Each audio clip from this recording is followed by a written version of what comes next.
오늘은 떠돌이 인생 붙드시는 은혜라는 제목으로 말씀을 나누려고 합니다. 우리는 이제 창세기 4장으로 넘어와서 이제 아담과 하와 첫 인생이죠. 인류의 첫 번째 범죄 이후에 어떻게 역사라는 것이 흘러가는지를 계속 보고 있어요. 특별히 우리 지난 시간에는 그 아담과 하와의 자녀인 이 가인 또 그의 동생 아벨을 죽인 사건을 통해서 죄라고 하는 것이 어떻게 존재하고 또 어떻게 얼마나 가속화되고 또 잔인하고 끔찍한 그런 모습으로 발전되고 있는 것을 보았습니다. 여러분 성경을 통해서 여러분 성경을 딱 펴면요, 거기에서 보여주는 인간은 저와 여러분이 생각하는 것보다 훨씬 더 악하다는 거예요. 창세기 1장 2장에서 하나님이 만드셨던 그 보시기 좋았던 세상이 망가지는 데는 그렇게 오래 가지 않았던 거죠. 오늘 가인이 이 살인 사건의 한 대목인데, 그 사건이 있은 이후에 하나님이 가인의 살인에 대해서 직접 이렇게 신문이라고도 할 수 있고 질문을 하시는데, 뭐냐면 내 아우 아벨이 어디 있느냐, 너 동생 어디 있니? 라고 물으셨다는 거죠. 여러분 하나님이 몰라서 물으시는 것 아닌 거 여러분 다 아시죠? 왜 물으셨을까요? 여기에서 우리가 참 교훈이 많지만 여러분 이 죄라고 하는 것은요, 왜 하나님이 물으실까라고 하는 것은요, 첫 번째로 나눌 내용은 모든 죄는요 하나님과 연관이 되어 있기 때문에 그래요. 그러니까 내가 내 동생 죽인 것이 누구와 관련된 일이라는 거예요? 하나님과 상관없는 일이 아니라 어떤 죄든 하나님과 관계가 되어 있다는 거예요. 그래서 우리는 죄라는 거 이야기할 때 하나님과의 관계에서 기독교는 특히 성경을 푼다는 얘기는 바로 그 지적 때문에 그렇습니다. 여러분 저와 여러분이 짓는 모든 죄는요 하나님이 깊은 관련이 있기 때문에 하나님이 물으시는 거예요. 너 왜 그렇게 했니? 이거 뭐니? 이렇게 물으신다는 거예요. 두 번째로 하나님이 물으신 이유는요, 여러분 정죄라는 말 알죠? 이 정죄가 뭘까요? 당신은 이러이러한 죄가 있구나 라고 죄를 묻는 것을 말합니다. 정죄라는 말을 해요.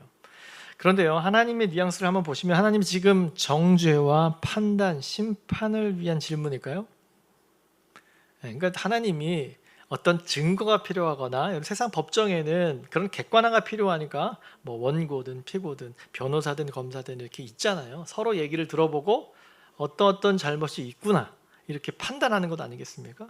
그런데 그것을 판단하시는 분이 하나님이시기 때문에 하나님이 증거가 필요 있을까요? 없을까요? 다 보시고 아시기 때문에 그냥 짠 하시면 되잖아요. 그런데도 질문을 하신다라고 하는 것은 정죄나 심판, 판단이 아니라 뭘까요? 기회를 주는 거죠. 이것을 많은 신학자들은 이렇게 얘기하죠.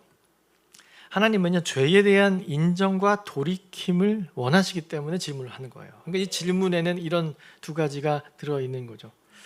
여러분 그래서요 우리가 오늘도 죄를 짓고 있어요. 신학적으로는 하나님의 편에서는 우리의 죄값은 다 예수 그리스도로 사함 받았지만 저와 여러분의 삶은 여러분 선하지 않다 이 말이죠. 그런데 여러분 우리가 이 죄를 하나님이 어떻게 보시는지를 여러분 보실 필요가 있어요. 죄를 지은 그 자체보다 뭐를 보신다는 거예요? 죄에 대한 태도를 주님이 중요시 여긴다는 거예요. 여러분 하나님이 우리에게 말씀하는 것이 그 죄 자체가 아니라 뭐라는 거예요? 그 죄에 대한 태도라는 겁니다. 하나님은 심판하시기보다 복잡한 이런 과정을 거치신다는 거예요. 여러분 이것이 저와 여러분의 고민이 거기에 있어야 돼요. 네 아우 아벨이 어디 있느냐? 이것은 여러분 보면 아담과 하와에게 질문했던 것과 굉장히 비슷합니다. 선악과를 따먹었을 때 여러분 어떻게 했죠? 하나님이 처음에 뭐라고 얘기하셨어요? 아담아 네가 왜 그래서가 아니라 어디 있어? 어디 있니? 이렇게 얘기하시죠. 아담아 네가 어디 있느냐? 그 말도 마찬가지입니다. 주님이 모르시기 때문도 아니고 어떤 일 때문에 그렇게 했는지 다 아시지만 물으시는 거죠. 자, 그 말은요 자신의 죄를 인정하고 나와라 라는 뜻이에요. 다시 말하면 회개할 기회를 주시는 거예요. 여러분 하나님이 원하시는 그 구원의 길은요 복잡한 게 아니에요. 산기도 하고 막 이런 게 아니에요. 아주 단순합니다. 뭐예요? 죄를 지었다면 내가 잘못했으면 용서를 구하면 된다는 거예요.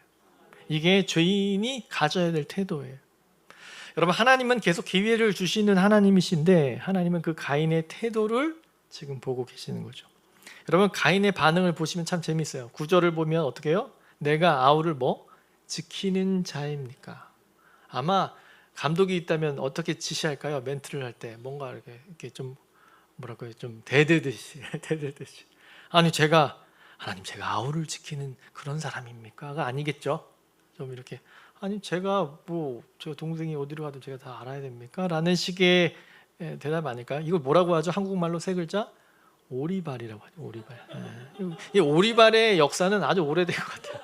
이때부터.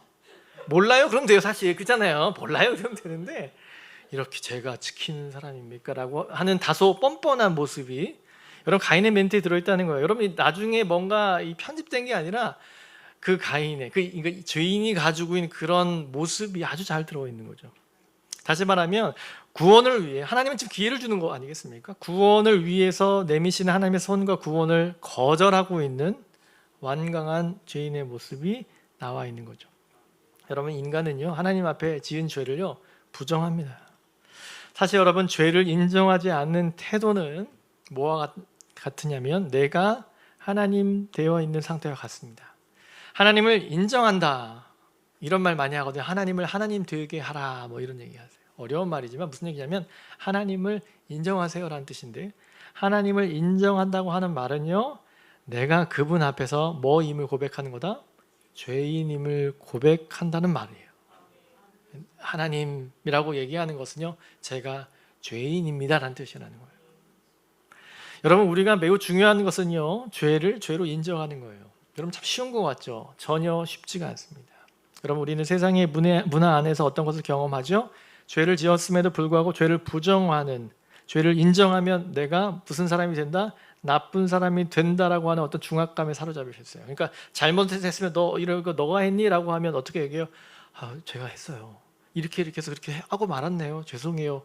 이게 선생님한테 그렇게 배웠거든요. 그런데 어떻게 합니까? 실제 상황에서는 맞아요. 근데 그럴 수밖에 없었어요. 원래 그랬어요. 네, 꼭 뭐 접수할 때 보면 원래 고장 났어요 이런 얘기.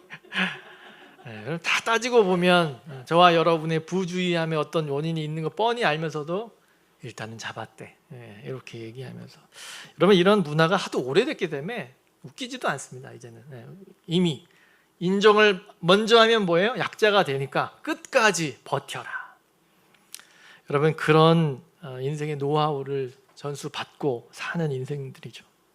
여러분 저와 여러분은요 죄를 인정하는 것을 죽도록 싫어합니다. 여러분 우리는 일평생 죄를 지으며 살죠. 지금도 뭐 그냥 늘 죄를 짓고 살아요. 다만 모를 뿐이지. 여러분 죄에 대한 인식을 이 영성에 민감한 영성을 가지면 한번 그런 눈으로 한번 보면 매 순간순간이 다 죄예요. 호흡하는 것처럼 물을 마시듯이 밥을 먹듯이 우리는 늘 죄를 짓고 살죠. 생각으로, 입으로, 행동으로, 삶으로. 여러분 가인은 이렇게 얘기했죠. 내가 내 아우를 지키는 자입니까? 여러분 인간이 악한 것은 죄를 지은 것 자체가 아니라는 거예요. 하나님 보시는 거 뭐예요? 죄를 인정하지 않는 태도예요. 죄인은 자신의 잔인함, 야비함, 무감각함, 죄를 죄로 인정하지 않은 것, 이게 얼마나 무서운 죄인지를 잘 모른다는 거예요. 사랑하는 성도 여러분, 오늘 우리가 죄에 대한 저와 여러분의 태도를 한번 생각해 볼 필요가 있어요. 복음이라고 하는 것을 경험한 사람들, 예수 그리스도의 십자가의 복음이 저와 여러분에게 준 은혜는 저와 여러분의 어떤 죄도 하나님이 용서해 주신다라고 하는 믿음을 가져다 줍니다. 어떤 죄도 덮을 만한 능력이 이 복음, 하나님의 이 그리스도 예수의 십자가 안에 있는 줄 우리 믿습니다. 그래서 복음을 분명히 이해한 사람들은요, 죄에 대한 명확한 태도를 보여야 돼요. 죄를 인지하고 죄를 인정하고 그리고 내가 죄인됨을 고백하는 게 중요해요. 이것이 복음이 있는 사람에게 반드시 나와야 될 태도라는 거예요. 여러분 우리가 이 세상 살아가다 보면요 죄를 인지하는 게 사실 쉽지 않습니다. 그래서 이것을 학자들은 이렇게 좀 체계화했는데 죄에는 기만성이라는 말이 있어요. 기만성. 뭐냐면 쉬운 말로 이런 말이에요. 죄는요, 죄를 지으면 계속 죄가 가진 속임수나 은밀하게 마음을 속이는 그런 성질이 나온다는 거예요. 그러니까 뭐야? 저와 여러분 죄를 지었으면 그 죄가 나 자신을 계속 속인다는 거예요. 그러니까 내가 죄를 분명히 지었는데 교묘하게 뭐예요? 원래 그랬어. 저 사람이 먼저 나를 화를 돋우었어. 여기서는 원래 난 20년 동안 좌회전을 했어. 뭐 이런 생각들이에요. 내가 한 잘못 자체를 보지 않고 내 태도가, 그게 죄의 기만성이라는 거예요, 여러분. 똑똑할수록 더 힘이 세겠죠. 죄를 합리화한다는 거예요. 여러분, 우리 앞부분에서 살펴보았다시피 창세기 3장에서 보았지만 인간의 죄성은 끊임없이 그것을 미화하고 합리화하고 때로는 죄를 아주 사소한 실수 정도로 취급하고 넘어가려고 하죠. 인정하지 않으려는 거예요. 사실 저와 여러분의 인생의 문제를 계속 키우는 그 문제, 관계 안에서 불거지는 그 문제의 핵심은 죄를 죄로 인지하지 못하는 것에서 시작됩니다. 여러분, 죄를 죄로 인지하지 못하면 뭐가 없죠? 회개가 없는 거예요. 그래서 하나님께 뭐 할 이유가 없어요? 용서를 구할 리가 없어요. 죄를 끊임없이 포장하고 죄를 기만하고 죄를 교묘하게 합리화시키면서 하나님 앞에 솔직하게 죄인됨을 고백하지 않을 때 여러분, 그 죄가요 저와 여러분의 삶을 모든 것을 황폐하게 만들어요. 우리의 생명이 사라지고 있는 거예요. 죄인됨을 고백하지 않을 때 그렇게 된다는 거죠. 여러분, 우리가 하나님을 위하여 어떤 일을, 위대한 일을 하는 것보다 죄에 대한 민감성을 가지고 죄를 죄로 인식하고 인정하고 고백하는 일을 게을리하지 않는 것, 이것보다 더 중요한 사실은 없어요. 이것이 신앙생활입니다. 왜냐하면 하나님이 우리의 죄를 해결하시기 위하여 예수 그리스도를 이 땅에 보내셨기 때문에, 예수 그리스도가 이 땅에 오신, 그래서 십자가에 죽으신 유일한 이유는 무엇 때문이에요? 그것 때문이에요. 저와 여러분의 죄 때문이었으면 여러분 믿으십니까? 교리적으로는 아주 잘 알아요. 과거, 현재, 미래 모든 죄 때문에. 근데 현재 죄, 미래의 죄를 짓고 있는 우리가 뻔뻔해서 되겠습니까? 그것은 복음을 악용하고 있는 거예요. 여러분, 우리가 십자가를 바라보면서 내가 죄인됨을 깨닫고 죄인됨을 고백하는 일에 주저할 이유가 전혀 없다는 거예요. 만약에 십자가가 없다면, 만약에 복음이 없다면 우리는 어떻게 해요? 가능하면 잘 감춰야 돼요. 다 감춰야 돼요. 그러나 이제는 더 이상 감출 이유가 없습니다. 여러분, 요한사도의 1장의 9절에 읽어드릴게요. 요한일서 1장 9절. 만일 우리가 우리의 죄를 자백하면 그는 미쁘시고 의로우사 우리 죄를 사하시며 우리를 모든 불의에서 깨끗하게 하실 것이요. 아멘. If we confess our sins. 만약에 여러분이 뭐 한다면요, 여러분의 죄를 고백을 한다면 어떻게 하신다고요? 그분은 그런 일들을 행하신다는 거예요. 근데 만약에 여러분이 confess 하지 않는다면, 회개하거나 고백하지 않는다면 뭘까요? 주님은 이런 일을 하실 이유가 없다는 거예요. 여러분, 죄를 인정하는 것이 얼마나 중요한가를 가인은 아주 잘 보여줘요. 십자가 안에서 우리의 죄를 인정하고 용서받을 때, 내가 내 죄를 인정하고 감추지 않고 고백하고 주님 앞에 용서를 구할 때 하나님과의 관계가 회복되고 구원의 길이 거기서 열리는 줄 믿습니다. 여러분, 저와 여러분의 삶의 모든 문제를 회복시키는 그 열쇠가 여기에 있어요. 그러니까 여러분, 복음으로 삶을 잘 사는 인생들은 여러분, 우리의 마음이 딱딱해질 수가 없어요. 그 복음을 안다면 늘 매일매일 주님 앞에 은혜를 구하고 사는 삶은요, 여러분 앞에 여러분의 발을 밟은 이를 죽일 수 없다 이 말이에요. 가인에게 질문하신 하나님은요, 뭐 때문에 오셨다고요? 가인과 관계를 회복하고 싶으신 거죠. 근데 뭐예요? 이 사람은 기만하고 거절한다는 거죠. 여러분, 오늘도 마찬가지입니다. 정말 은혜가 뭘까요? 은혜. 하도 은혜가 좋으니까 김은혜, 박은혜도 많고 막 은혜가 여기저기 많아요. 은혜가 엄청 많아요. 은혜, 기독교인도 아닌데도 은혜라고 치워요. 교회에 와서 진짜 은혜는 뭐냐면, 여러분, 진짜 은혜가 뭘까요? 진짜 은혜 받은 게 뭘까요? 뭐냐면요, 죄를 깨닫는 거예요. 여러분의 죄, 그러니까 남의 김 집사님의 죄를 깨달으면 큰일 납니다. 여러분 자신의 죄가 깨달아질 때 그걸 뭐라고 한다고요? 은혜라는 거예요. 은혜. 여러분, 죄를 깨닫는 만큼 뭐가 들어온다고요? 십자가의 은혜가 와 닿아요. 이렇게 형편없는데 주님이 살리셨구나가 되는 거예요. 이게 복음의 힘이에요. 십자가의 은혜를 깊이 깨달은 만큼 뭐가 될까요? 하나님과 가까이 가게 돼요. 우리는 하나님과의 관계가 다른 걸로 되는 줄 알아요. 절대 그렇지 않습니다. 여러분, 우리가 봉사를 해야 되는 것이 아니라 뭐가 필요하다고요? 저와 여러분의 죄를 깨달으셔야 돼요. 얼마나 내가 자만하고 교만하게 살았나. 내가 어제 그이 만나서 내가 괜한 말을 해서 내가 그 마음에 하나님 찔림 주시면 기도하는 거, 주님 죄송해요. 오늘 저 뒤에 과자 하나 가지고 그이 하나 만나면 주고, 이런 일이 복음을 갖고 사는 삶이에요. 여러분, 이게 유치한 거 같습니까? 아니요. 기적이 여기서 일어나요. 우리는 반복해서 죄를 짓고 있어요. 여러분 뻔뻔해지지 마세요. 우리는 반복해서 죄를 짓고 있어요. 그런데 우리 가정 안에서, 사회 안에서, 우리 삶의 모든 문제에 만약 저와 여러분의 죄인됨을 온전히 인식하고 인정하고 고백할 수 있다면 여러분 정말 역사가 일어날 거예요. 여러분, 내가 내 죄를 아는 게 쉽지가 않습니다. 가인은 지금 동생을 죽였죠.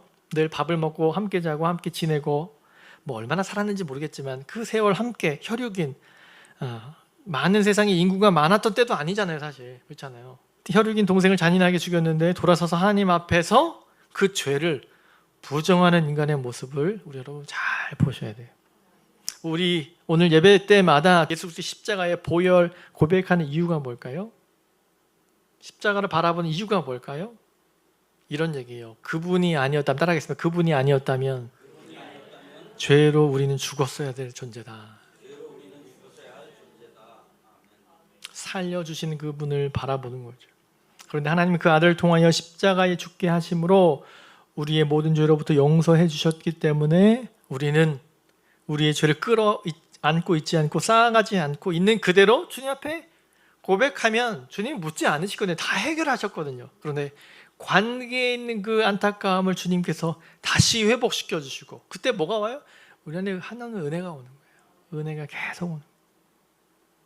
하나님이 가인에게 좀 더 직접적인 질문을 해요. 10절에 보겠습니다. 읽어드릴게요. 이르시되 네가 무엇을 하였느냐? What have you done? 너 뭐 했어? 이제 좀 약간 격양돼서 하나님 얘기하신 거야. 자, 여기 참 재밌는 표현이면 내 아우의 핏소리가 땅에서부터 내게 호소하느니라. 이 호소한다고 하니까 좀 어려운 한자어죠. 뭐래요? The voice of your brother's blood is crying out. 네 동생의 피가 나한테 막 소리치고 있대요. 하나님께 강하게. 여러분 이 뭐 crying이라고 하는 게 막 우는 거잖아요. 소리치는 거 아니겠습니까? 하나님께 계속 소리친다. 그러니까 이제 하나님이 가인이 알아듣도록 질문해요. 너 뭐 했어? 하나님 분명히 얘기하는 거죠. 네 아우의 핏소리가 땅에서부터 내게 호소하느니라. 아우의 핏소리가 땅에서부터 부르짖는다는 거죠. 여러분 죽은 자는 땅에 묻혀도 소리가 남나 봐요. 죽은 자의 핏소리는, 여러분 이거 비슷한 표현이 어디 있냐면 이거 출애굽 있을 때 모세를 하나님 부르시잖아요. 그때 이스라엘의 울음을 내가 들어노라 이렇게 하거든요. 요거와 같은 표현입니다. 네. 사람이 죽었다고 끝나는 것이 아니라 죽은 사람의 억울한 소리는 누가 아신다는 거예요? 그분이 뭐 귀신이 돼서 이런 얘기가 아니라 하나님이 다 하신다는 거예요. 그래서 마침내 이 죄에 대한 하나님 심판이 이제 내려지는데 12절을 보세요. 네가 밭을 갈아도 땅이 다시는 그 효력을 내게 주지 아니할 것이요 너는 땅에서 피하며 유리하는 자가 되리라. 두 가지 벌을 받거든요. 첫 번째는 땅의 저주를 받아요. 땅의 저주. 여러분 가인의 직업이 뭐였어요? 농부예요. 농업 하시는 분이에요. 농부인데 땅이 저주를 받아요. 그러니까 농부라서 땅이 저주를 받은 거예요. 이분은 아무리 잘 밭을, 논을 갈아도 제대로 결실이 안 나온다는 거예요. 방법이 틀린 게 아니에요. 그때부터 밭이 나오지 않는 거죠. 저주가 내려진 땅에서는, 그러니까 아무리 가인이 10시간, 12시간 노동을 해도 안 나오는 거예요. 그럼 어떻게 돼요? 더 이상 못해 먹고 사는 거죠.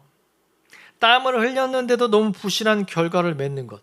여러분 잘 생각해 보세요. 현대에 적용해 보세요. 여러분 직장을 있으시거나 직장을 위해서 여러분 열심히 아무리 정말 하루에 몇 시간씩 잠도 안 자고 뭐 여러분 우리 뭐 원주는 좀 덜하지만 수도권에 여러분 전철 몇 시부터 사람들이 얼마나 많은 줄 아십니까? 여러분 6시만 돼도 이미 늦었어요. 수많아서 얼마나 부지런하게 일을 하는지 몰라요. 그래 열심히 일하면 다 부자 되고 행복하면 좋은데 그렇습니까? 네, 다들 힘들지 않습니까? 그래서 가장 부조리한 것 중에 뭐예요? 내가 열심히 일한 만큼 우리 얻지 못하는 게 여러분 뭐라고요? 저주예요, 저주. 가인을 통해서 보면 이게 땀을 흘렸는데 너무 부실한 결과, 여러분 저주입니다. 풍요와 계속 거리가 멀어져요. 풍요로움을 누렸는데 저주로 인하여 계속 결핍에 시달리며 살아가는 이 모습이 저주입니다. 두 번째 어떤 심판이었냐면 저주는 피하여 유리하는 자가 되리라는 거죠. 가인은 에덴의 동쪽으로부터 이제 방랑의 삶을 시작하게 돼요. 잘 생각해 보세요. 방랑이 뭘까요? 왜 이 사람들이 이사를 가야 돼요? 여기 벼 심고 감자 심어서 먹고 살아야 되는데 더 이상 감자가 안 나요. 그러니까 어떻게 해요? 가는 거예요. 그러니까 이 사람이 땅이 효력이 없다라는 얘기는 먹고 살 게 없으니까 이제 가게 되는 거예요. 삶을 유지할 수 없으니 방황하며 유리하는 거죠. 끝없는 이주의 삶을 사는 것. 여러분, 저는 이 보스를 보면서 저와 여러분의 우리 현대의 삶을 한번 생각해 봤어요. 방황하는 인생, 방황이라는 게 뭘까? 유리하는 게 뭘까? 이 저주인데 이것이 뭘까? 목적지가 없는 삶이죠. 우리가 가야 될 주소가 없는 거예요. 오늘날 떠도는 문화, 이 떠돌이 인생의 문화는요, 가인의 후예들, 저와 여러분의 삶의 특징입니다. 우리는 늘 떠도는 삶을 살아요. 여러분, 주소 있으세요? 주소지? 본래의 주소가. 여러분 어디 사세요? 집에 살지 뭐. 아니 말고 그 주소지를 얘기하면 어디를 얘기하세요? 옛날에 여러분 그런 얘기 많이 했거든요. 요즘 젊은이들이 본 적 쓰면 뭐라고 쓴대요? 없음 쓴대요. 본 적 없음 막 이런 거. 네. 본 적이란 말 뭘 아세요? 부모의 고향을 본 적이라고 합니다. 네. 그런데 부모님의 사시는 곳도 사실 그 어르신들도 다 이주해서 나오시기 때문에, 그러니까 우리 대한민국도 마찬가지예요. 원래 우리의 고향이라고 하는 개념이 희미해졌어요. 여러분, 뭐 좋고 싫고를 떠나서 그렇게 되어버렸다는 거죠. 어떤 사람은 늘 주민등록지 주소를 막 바꿔서 어디였더라? 어제 바꿨는데, 이게 모르신 분 많고, 고향이 어디세요? 그러면 어디서? 저도 그래요. 저 고향이 그 상주거든요. 경북. 네, 근데 전 이 경상도 사투리가 없죠. 저 5살 때인가 4살에 서울로 이사 왔어요. 그러니까 제 고향은 애매해요. 어른들에게 고향은 가장 오래 그 유년기를 보낸 곳이 고향이라고 봐야지. 근데 다들 이제 이 어레인지를 하는 거예요. 정해진 게. 여러분 태어난 게 고향입니까? 초등학교를 다닌 곳이 고향입니까? 다 다르니까요. 현대에는 말하자면 뭐예요? 우린 다 이주민이에요. 말하자면 이주민. 여러분, 태어나기는 어디서 태어났는데 자라지도 않고, 도시를 사는 사람을 생각해보면 주소를 가지고 있어도 주소는 어디예요? 대부분 숫자예요. 네. 여러분 아파트에 많이 사니까 요즘 아파트 이름은 국적 불명이에요. 이름도 외우기가 어려워요. 한국인지 미국인지 몰라요. 복잡하고 까다로운 이름들을 지은 이유는 어떤 사람들이 이야기하기를 시어머니들이 찾아오지 못하도록 하기 위해서. 그래서 옛날에는 아주 아파트 이름이 간단했잖아요. 무슨 뭐 동아 아파트. 네, 그렇잖아요. 근데 지금은 굉장히 어려워져요. 제가 한번 검색을 해봤는데 지금 현재 가장 긴 아파트 이름이 광주, 전남, 공동, 혁신도시, 빛가람, 대방, 엘리움, 로얄 카운티. 이게 등재된 가장 긴 이름. 이 정도면 못 찾아오지만 요즘 시어머니들은 어떻게 해요? 똑똑하시죠. 어느 날 오셨대잖아요. 어떻게 왔대요? 뭐 내비도 그렇지만 내비도 어려우니까 더 똑똑하고 날카로운 시누이를 데리고 왔다. 뭐 이런 얘기를 재미나게 하죠. 여러분 요즘 시대도 문패를 안 달죠. 저는 이제 좀 이제 집들을 다니는 일을 하고 있어서 가보면 이제 한자로 이렇게 써 있잖아요. 뭐 홍길동, 댁, 뭐 이제 국가 유공자 분들을 막 붙여놓고 멋져요. 근데 요즘은 어때요? 다 숫자예요. 그죠? 아무리 좋은 아파트는 다 숫자예요. 이름을 잘 안 거는 것 같아요. 여러분 이 숫자만 있어요. 또 여러분 아파트는 어떻습니까? 영구적이지 않아요. 재개발되면 또 다른 곳으로 가야 하죠. 더 좋은 아파트가 생기면 뭐 열심히 우리 열심히 노력해서 거기로 이주하시기도 하죠. 여러분 도시에서 이사하는 모습은 흔해요. 사실 그죠? 살던 집을 비우면 또 다른 분이 오고, 마치 호텔과 여관처럼 동네를 바꾸기도 하고 도시를 바꾸기도 하고 또 이민도 가시죠. 자, 여러분 왜 사람들이 이주를 할까요? 더 나은 삶을 기대하기 때문에 가는 거죠. 그 말은 현재의 삶의 만족이 떨어졌을 때 이런 생각을 하지 않겠죠? 여러분 그렇게 끝없는 우리는 이주를 하는 거죠. 우리나라에도 이주민들이 사실 우리 원주에도 되게 많습니다. 외국인분들이. 어떻게 보면 우리 모두 다 이주민들이죠. 이사할 때 새로운 것에 대한 기대도 있지만 두려움도 있죠. 주변에 대한 경계를 하게 되죠. 그러니까 끝없는 이주의 삶은 한마디로 말하면 계속 불안정한 그런 삶을 우리는 되풀이하는 것 같아요. 죄를 지은 인생은 항상 두렵고 불안하죠. 주변을 경계해야 되죠. 사람을 만나는 게 두려워요. 이렇게 가까이 오는데 경계를 해요. 도우려고 다가오는데도 나한테 뭔가 하려고 하는지로 착각을 하죠. 그런 불안함이 있습니다. 여러분 떠돌이 인생이라고 하는 것이 늘 목적이 없는, 정착을 하지 않는 끝없는 도피, 안식이 없는 삶, 외롭고 영원한 이방인. 여러분 하나님으로부터 멀어진 인생의 모습을 가인을 통하여 우리의 인생을 비유해 보면, 하나님으로부터 멀어진 인생은 떠돌이가 될 수밖에 없죠. 외톨이가 될 수밖에 없어요. 여러분 가인의 후손들이 오늘날 편안히 거할 곳이 없어요. 어디를 가도 도달할 곳이 없어서 죄인의 삶이 늘 그렇게 피곤한 거죠. 여러분 오늘 13절을 보니까 가인이 그 저주, 그 심판 두 가지가 너무 크다고 하소연을 이렇게 해요. 가인이 여호와께 아뢰되 내 죄벌이 지기가 너무 무거우니이다. 몇 년 살아보고 한 것도 아니라 듣다 보니 이거는 불가능하다라고 판단했나 봐요. 여러분 가인의 모습에서 무엇을 발견하죠? 동생을 죽인 어떤 죄에 대한 고통을 생각하지 않고 내게 주어진 고통이 크다고 하소연하죠. 그래서 여러분 죄인의 특징이 이렇습니다. 자신에 대해서는 매우 관대하고 남에게 대해서는 가혹한 모습이 나와요. 자신이 지은 죄의 심각성은 전혀 인식하지 못하고 단순히 나에게 내려진 저주에 불만을 품고 있는 모습이 나옵니다. 오늘 14절에 이렇게 얘기해요. 주께서 오늘 이 지면에서 나를 쫓아내시온즉 내가 주의 낯을 배웁지 못하리니 내가 땅에서 피하며 유리하는 자가 될지라 물은 나를 만나는 자마다 나를 죽이겠나이다. 참 재밌어요. 이거 가지고 많은 청년들이 물어보거든요. 지금 가인의 얘기를 쉽게 얘기하면 너무 두려워요. 가다가 누가 나 해코지 하면 어떻게 해요? 질문이 있어요. 왜요? 가인과 아벨 사람들 없지 않아요? 누가 가인을 죽여요? 김씨 아저씨, 이씨 아저씨가 없지 않아요? 성경에 나오지 않죠. 가인과 아벨. 근데 더 나았을까요? 안 나았을까요? 나았겠죠. 그러니까 가인이 지금 다른 사람 동물 얘기하는 게 아니잖아요. 네, 그렇겠죠, 여러분. 이게 성경에 나온 거 외에 여러분 충분히 가능성이 있다는 것을 생각해 본다면, 그런데 더 중요한 건 뭐냐면 가인에게 어떤 감정이 있는 거예요? 두려움이라는 게 있는 거예요. 두려움. 여러분 하나님으로부터 내어 쫓김을 받은 인간은 두려워요. 여러분 당시에 사람이 있었다고 본다면 그래도 오늘날만큼 있겠어요? 그죠?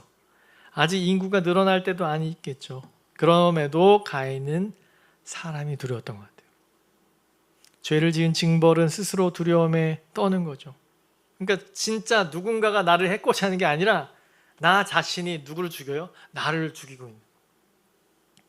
누가 자기를 죽이려고 하는 것 같아 늘 잠을 못 자죠. 평안이 없죠. 그래서 여러분 죄를 짓고 나면 스스로 그렇게 신음하게 돼요. 자신 내면에 있는 양심의 소리에 괴로운 거죠. 하나님으로부터 쫓겨난 인생의 모습이 그래요. 자유가 없고 늘 어딘가에 묶여 있는 거예요. 사는 성도 여러분, 우리는 죄인이 되는 순간부터 마치 광야라고 하는 곳으로 던져지게 돼요. 광야는 어떤 곳이죠? 가인이 당한 그 저주와 동일한 곳이죠. 아주 힘들고 어려운, 버텨내기 어려운 그런 환경, 위험하고 살벌하고 고단하죠. 늘 두리번거리며 살아가야 되는 곳, 아무도 믿지 못하고 자기 자신 외에는 믿을 것이 없다고 생각하며 살아가는 인생. 여러분 그게 사실 오늘날의 삶과 같고요. 가인이 살아가야 될 삶이었어요. 나그네 삶, 광야의 삶에서 고통을 겪고 있는. 여러분 이것을 이미 저와 여러분의 인생의 이 분위기가 이렇다는 것을 성경이 오늘 가르쳐주고 있어요. 여러분 가인이 자신의 벌이 너무 커요 라고 불평을 할 때 15절에 하나님이 뭐라고 하시는지 보십시오. 같이 읽겠습니다. 시작. 여호와께서 그에게 이르시되 그렇지 아니하다. 가인을 죽이는 자는 벌을 7배나 받으리라 하시고 가인에게 표를 주사 그를 만나는 모든 사람에게 죽임을 면하게 하시니라. 아멘. 여러분 여기서 질문도 많이 하거든요. 이 표가 뭐예요? 모르겠어요. 어떤 인증서를 받았는지 모르겠습니다만, 근데 여러분 그걸 보세요. 참 놀라운 일을 하나님 얘기하시는데, 하나님은 가인을 죽이는 자는 벌을 7배나 더한다. 지금 어떤 언질이에요? 가인을 내가 보호해 주겠다는 얘기죠. 여러분 7이라고 하는 것은 성경적으로 보면 완전하거든요. 그러니까 7번이라고 하는 게 아니라 완벽하게 복수하거나 보호해 주겠다는 얘기를 하신 거죠. 가인을 아무도 손대지 못하게 하겠다라고 하는 말씀하셔요. 거기서 끝내지 않고 가인에게 표를 주심으로써 사람들이 가인을 죽이지 못하도록 하셨다. 여러분 여러 가지 해석을 하거든요. 이 표가 뭐다 정확하게 알 수는 없는데 분명한 것은 하나님이 가인에게 뭐를 하셨어요? 어떤 언약을 하셨다는 거예요. 약속을 하신 거죠. 그러니까 하나님은 가인이 너 절대 죽지 않을 거야, 내가 보호해 줄 거라고 하는 뭔가를 이렇게 약속하셨다는 거예요. 자 여러분 그게 뭔지 이거는 이제 더 딥하게 갈 필요는 없어요. 자 보세요. 하나님이 어떤 일을 하셨어요? 살인자를 보호해 주셨어요. 여러분 이게 쉽게 이해되지 않는 대목입니다. 그러니까 가인이 하나님에 대한 태도, 그의 범죄를 보면 뭐가 어울리지 않아요? 자비가 어울리지 않아요. 끝까지 아우 정말 잘못했습니다. 제가 화가 이렇게 났는데요. 그 녀석이 웃고 있었어요. 그래서 뭐 그런 정황을 설명하거나 뭐 그런 게 없어요. 가인은 끝까지 말하자면 뻔뻔한 태도가 비슷하지만 하나님은 그 죄인에게 이 표를까지 주신다는 거죠. 하나님에게 얼마나 그 가인이 분노하고 죄에 대해서 오리발을 내밀고 회개한 모습도 보이지 않음에도 불구하고 하나님은 뭐 하셨다고요? 가인을 보호하셨다는 거예요. 가인에게 표를 주셔서 가인을 아무도 손을 대지 못하도록 하셨다는 거예요. 여러분 무엇을 여기에서 보여줍니까? 하나님은요 뭐를 원하시는 분이 아니에요? 심판을 원하는 분이 아니에요. 여러분 하나님이 심판을 다 이제 할게 하면 그날이 주님 오시는 날이에요. 여러분 그런데 아직 주님이 안 오셨잖아요. 그게 의미가 뭐예요? 더 편하게 있어가 아니에요. 더 저와 여러분이 해야 될 일이 이 땅에서 많기 때문이죠. 하나님께서 아직 안 오신 이유가 뭘까요? 심판을 가능한 한 지금 억제하고 계세요. 신학자는 이렇게 표현하죠. 유보하신다. 두고 본다는 거죠. 아니 지금 저렇게 했는데요. 가만 놔둬봐. 지금 오늘날에 여러분 그런 거 있잖아요. 아유 저 친구는 이제 빨리 저 천벌을 받아서 빨리 가야 되는데 아직도 이렇게 떵떵거리면서 몇 대 살고 있어요. 그러면 뭐예요? 하나님 계신가? 뭐 이런 얘기도 하시잖아요. 여러분 인류 문학에 늘 있는 표현이에요 사실. 하나님 뭐 하시는 거예요? 기다리시는 거죠. 참고. 여러분 그런 이제 안목이 있으려면 크리스찬이셔야 되고요. 성경을 보셔야 됩니다. 하나님은요 심판을 즐기는 분이 아니에요. 여러분 하나님은 가능한 심판보다 자비를 구원을 베풀기 원하시는 줄 믿으시기 바랍니다. 하나님 심판 가운데서도 자비를 베풀어 주시는 게 하나님의 가인에게 베푸신 가장 기본적인 것 생명을 보장해 주시죠. 인간은 계속 죄를 범하지만 하나님이 뭘 하고 계신다고요? 따라하겠습니다. 하나님은 지금도 은혜를 베푸십니다. 살고 있잖아요, 여러분. 그러니까 여러분 이런 착각을 하시면 안 돼요. 그러니까 종교인들의 착각은 내가 잘했기 때문에 내가 산다라고 느끼거든요. 여러분 우리 여기 계속 제가 이런 말씀 드리면 스님 말씀이나 이런 거 잘 들어보세요. 잘 살면 그 대가로 나한테 주어지는구나에 대한 진리를 얘기합니다. 근데 기독교의 진리는 그렇지 않아요. 그 차이를 좀 아시라는 거예요. 제가 뭐 불교 방송 오늘부터 들으시라는 말씀이 아닙니다. 지금 자다가 들으면 큰일 납니다. 지금. 아이고 뭐 한국교회 갔더니 불교 방송 들으래 이러면 안 돼요. 상민아 알았지? 예, 그런 얘기 아니다. 그러니까 하나님이 행하시는 일을 여러분 꼭 깊이 생각해. 이분이 원하는 거는요. 다 거기서 거기인 인생인 줄 알기 때문에 자신의 죄를 고백하고 내 이름으로 살기 아둥바둥 하는 그 일을 의롭다고 칭하시고 하나님 그와 함께 하신다. 계속돼요. 이 논지는요. 인간은 계속 죄를 범하지만 하나님은 계속 은혜를 베풀어 주신다는 거예요. 만약 인간이 범죄한 대로 하나님이 그대로 한번 이거 얼마예요? 500원. 이 죄 얼마예요? 딱딱 하나님이 바코드 띡 하는 것처럼 만약에 우리를 취급하셨으면 오늘 아무도 못 오신다니까요. 교회에. 여러분 오늘 거룩하게 잘 사셨기 때문에 오신 것이 아니에요. 절대 여러분 그렇게 생각하시면 안 됩니다. 그렇게 갚으셨다면 인류는 여기 남아있지 않아요. 가인의 표 줄 필요도 없고 그냥 싹 사라지면 돼요. 여러분 하나님은 그렇게 행하시지 않으셨죠? 하나님은 그러니까 뭐를 보여주고 싶으신 거예요? 하나님은요. 창세기에서 우리가 계속 확인하는 장면은 뭐냐면요. 인간은 죄를 지어요. 하지만 하나님은 뭐예요? 계속 그들에게 은혜를 주셔요. 하나님은 즉각적인 심판을 하지 않고요. 뭔가 죄인을 계속 살려두시고 뭔가 기회를 주셔요. 뭐예요? 하나님이 저와 여러분에게 말씀하시고자 하는 이 구원의 귀한 진리를 주시는 거예요. 여러분 그것이 뭐예요? 은혜 따라하겠습니다. 은혜입니다. 은혜라고 하는 말은요. 죄를 지음에도 하나님이 계속 살려주시고 구원의 길을 열어주시는 하나님. 뭘까요? 고민해보면 이런 말을 할 수 있어요. 따라하겠습니다. 우리 죄보다 하나님의 은혜가 더 큽니다. 그래서 순종할 수 있어요.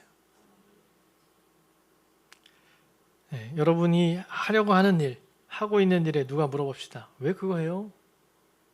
아유, 어른들 이렇게 먹고 살아야죠 뭐 이렇게 재밌게 얘기할 수 있지만 여러분 한번 진중하게 대답해 보세요. 구원을 얻은 복음이 있는 사람이라면 이렇게 대답해요. 내가 매일매일 죄를 지음에도 하나님 나를 계속 살려주셨고 내게 이 하루를 주셨기 때문에 저는 이 일을 합니다. 여러분, 하나님의 은혜의 절정은 뭐죠? 바로 십자가예요. 하나님 십자가를 통하여 우리에게 확실한 표를 보여주셨죠. 누구든지 예수 그리스도의 십자가만 붙잡으면 하나님은 우리의 모든 죄에도 불구하고 뭐예요? 우리를 용서해 주시고 구원을 베풀어 주시는 줄 믿습니다. 가인의 표가 뭔지는 모르겠어요. 여러분 뭐 더 알려고 하지 마십시오. 그러나 저와 여러분에게는 확실한 구원의 표를 붙잡으시기를 축원합니다. 만약에 여러분 삶이 힘들지만 우리가 죄를 지은 이후에 광야에 내던져졌지만 그럼에도 불구하고 우리가 하나님과 함께 있다면 우리가 어떤 조건과 상황의 문제가 아니라 하나님과의 관계만 온전하다면 여러분 그 광야에서도 뭐가 피는 줄 아세요? 꽃이 피는 줄 믿습니다. 그래서 주님이 또 여러 선지서에 이런 얘기해요. 광야에 뭐가 난다고요? 길이 나고 사막에 꽃이 핀다. 이게 뭐예요? 이건 기적을 얘기해요. 하나님의 은혜를 얘기해요. 여러분 사막은요 수분이 없는 건 아니겠어요? 생명이 없는 거예요. 가인의 죄인인 상태와 같습니다. 그러나 그럼에도 하나님이 은혜를 주시는 줄 믿습니다. 여러분 우리가 이 땅은 여전히 이 죄로 인하여 저주가 임한 이 저주의 흔적을 우리 곳곳에 보지요. 질병도 찾아오고 여러 가지 사건과 이 고통을 피할 수가 없어요. 그럼에도 불구하고 우리에게 진정한 그 복은 뭐죠? 조건과 상황이 아니라 하나님과의 관계. 그럼 우리 시편 23편 4절의 유명한 말씀 한번 읽어볼까요? 시작! 내가 사망의 음침한 골짜기로 다닐지라도 해를 두려워하지 않을 것은 주께서 나와 함께 하심이라. 주의 지팡이와 막대기가 나를 안위하시나이다. 아멘. 상황은 어디 가는 거예요? 사망의 음침한 골짜기 가는 거예요. 하지만 어떤 일이 있대요? 하나님이 나와 함께 하신다면 두렵지 않습니다라는 거죠. 오늘 우리에게 매우 중요한 것은 하나님과의 관계입니다. 우리의 삶은 하나님과 함께 있다면 최상의 상태예요. 우리가 어디에 살든 무엇을 먹든 조건과 상황이 아니라 하나님과의 관계에 모든 게 달려 있다는 겁니다. 말씀을 정리하겠습니다. 여러분 신자에게 주어진 최고의 은혜는 십자가로 말미암아 믿음으로 하나님의 보좌 앞에 당당하게 나아가는 은혜를 얻고 우리 삶의 모든 영역 속에 하나님의 임재를 경험하며 사는 것이요. 여러분 오늘 예배 가운데 우리가 누릴 수 있는 최고의 축복 가운데 하나가 뭐냐면 하나님은 따라하겠습니다. 하나님은 지금 나와 함께 하십니다. 사실을 경험하는 게 가장 큰 복이죠. 오늘 저주 아래에 있는 사람은요 하나님과의 단절된 삶을 살아가지요. 그런데 그 반대편에 하나님께서 우리에게 복음을 주셨어요. 복은 다른 것이 아니에요. 하나님이 살아계시는구나. 하나님이 나와 함께 하시는구나. 사망의 음침한 골짜기처럼 나는 살아가지만 하나님이 나와 함께 하시면 내 안에 이런 은혜와 평안이 있습니다. 더 이상 소멸이나 고갈이 아니라 하나님의 이 생명의 충만함이 우리 안에서 역사하는 것을 경험하는 것이죠. 여러분 하나님은 지금도 저와 여러분을 기다리십니다. 가인은 죄를 짓고 그 죄를 인정하지 않으므로 하나님으로부터 점점 멀어져 갔지요. 그리고 유리하며 방황하는 인생으로 치닫고 그 인생이 어떻게 가는지를 우리가 계속 볼 것이에요. 그런데 우리는 그 가인의 후회가 아니라 아벨의 후회로 참된 제사를 드림으로 하나님과 더 가까이 나아가는 하나님 안에 누리는 그 생명의 복을 부유함으로 누리시는 은혜가 있게 되기를 축원합니다. 더 이상 여러분 유리하거나 방황하지 않게 되기를 바랍니다. 하나님의 품 안으로 돌아가시기 바랍니다. 여러분 죄를 지으셨어요? 아주 간단해요. 주님 제가 이런 일이 있어요. 인정하시면 뭐라고 하신다고요? 저는 미쁘시고 의로우사 우리를 모든 불의에서 깨끗하게 하십니다. 하나님과 우리의 관계 더 이상 막힘이 없이 그분의 임재 가운데 그분의 동행을 경험하고 믿음 안에 승리하는 은혜를 누리시기를 축원합니다. 이 시간 우리 잠시 말씀에 가면 우리 1분 정도만 함께 기도하기를 원합니다. 은혜를 좀 묵상하면서 하나님 제게 당신의 은혜가 필요합니다. 가인처럼 우리 안에 수많은 죄가 우리로 하여금 더욱 방황하며 떠돌이의 삶을 요구하며 불안정한 삶으로 우리 안에 분노가 가득한 채 살아가지만 그럼에도 불구하고 내게 다가오시는 하나님을 바라보기를 원합니다. 예수 그리스도의 십자가로 인하여 내게 놓으신 그 완벽한 구원의 길을 바라보기를 원하고 오늘도 나를 기대하시고 오늘도 나와 함께 하시는 주님을 바라볼 수 있는 눈을 달라고 지금 주여 한번 외치고 기도하겠습니다. 주여 하나님 감사합니다.